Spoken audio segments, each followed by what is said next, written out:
रात के 1 बजे दरवाजे को आंटी ने और ज़ोर से धक्का दिया और बोला, पूरा भर दो।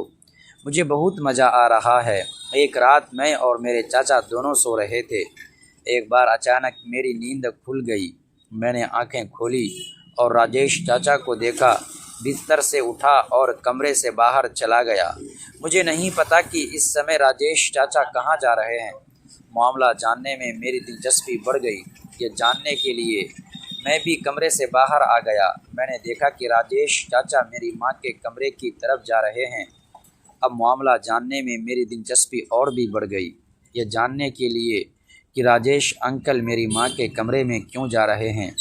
दोस्तों, वीडियो में आगे बढ़ने से पहले वीडियो को लाइक और हमारे चैनल को सब्सक्राइब ज़रूर कीजिएगा, क्योंकि वीडियो बनाने में बहुत मेहनत लगता है। इसीलिए वीडियो को देखकर स्किप ना करें, बल्कि वीडियो को लाइक और चैनल को सब्सक्राइब करना ना भूलें। दोस्तों, चलते हैं आज की कहानी की तरफ। ये देखने के लिए मैं अपनी माँ के कमरे की खिड़की के पास गया। उनकी खिड़की खुली थी। मैं खिड़की से अपनी माँ के कमरे में झांकने लगा। मेरी माँ बिस्तर पर सो रही थी। अब राजेश अंकल ने अपनी शर्ट उतार दी और अपनी बेल्ट खोल दी। नमस्ते दोस्तों, मैं आपको यह कहानी पूरी तरह से बताता हूँ। यह कहानी उस समय की है जब मैं 18 साल का था। हमारा परिवार श्यामपुर नाम के एक छोटे से गांव में रहता था। जब मैं बहुत छोटा था तब मेरे पिताजी की मृत्यु हो गई थी। मेरे पिताजी के जाने के बाद हमारे परिवार की आर्थिक स्थिति खराब हो गई। उस समय हमारे परिवार में सिर्फ मैं और मेरी माँ थे। उन्होंने परिवार की जिम्मेदारी अपने कंधों पर ले ली थी और दिन रात मेहनत करती थी ताकि हम दोनों किसी तरह गुजारा कर सकें। मेरी माँ गांव में किसी घर में काम करती थी। दिन में वह कपड़े धोती, बर्तन साफ करती, झाड़ू लगाती, पोछा लगाती और अपना और मेरा गुजारा करती। 5वीं क्लास पूरी करके बाद मेरी पढ़ाई रुक गई, क्योंकि हमारे परिवार की आर्थिक हालत इतनी ख़राब थी कि मैं अपनी स्कूल की फ़ीस और किताबें नहीं खरीद सकता था। इसीलिए मेरी माँ ने मेरा स्कूल छोड़वा दिया और तब से मैं हमेशा उनकी मदद करने लगा। जिस गांव में हम रहते थे वह एक छोटा और सीधा साधा गांव था, लेकिन वहाँ की सोच अलग थी। गांव के आदमी और लड़के लगभग हमेशा मेरी माँ को बहकाने की कोशिश करते थे।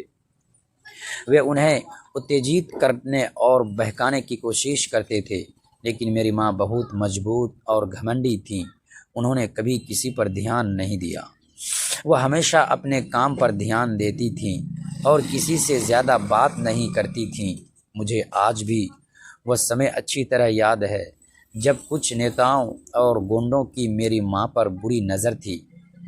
वे उन्हें फंसाने की कोशिश करते थे, लेकिन मेरी माँ ने कभी किसी की नहीं सुनी।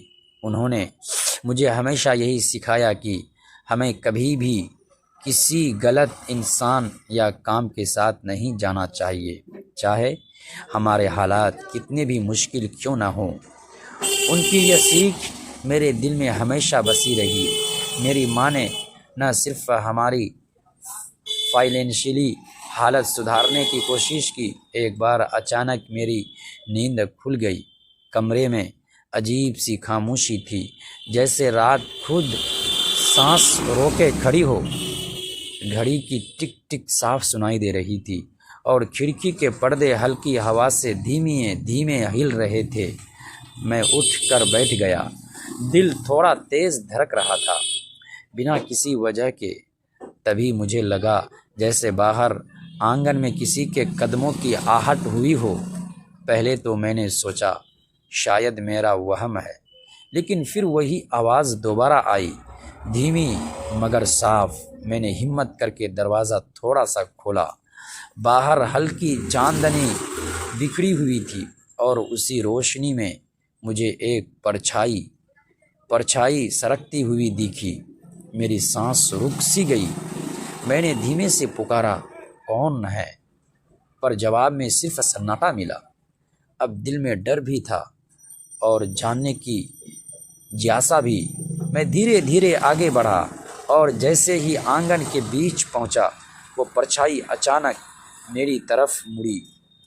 और जो मैंने देखा उससे देखकर मेरी आंखें फटी की फटी रह गई। आगे क्या हुआ, क्या वह कोई इंसान था या कुछ और, अगली पार्ट देखने के लिए हमारे चैनल को सब्सक्राइब ज़रूर करें। अगली पार्ट में मिलेगा।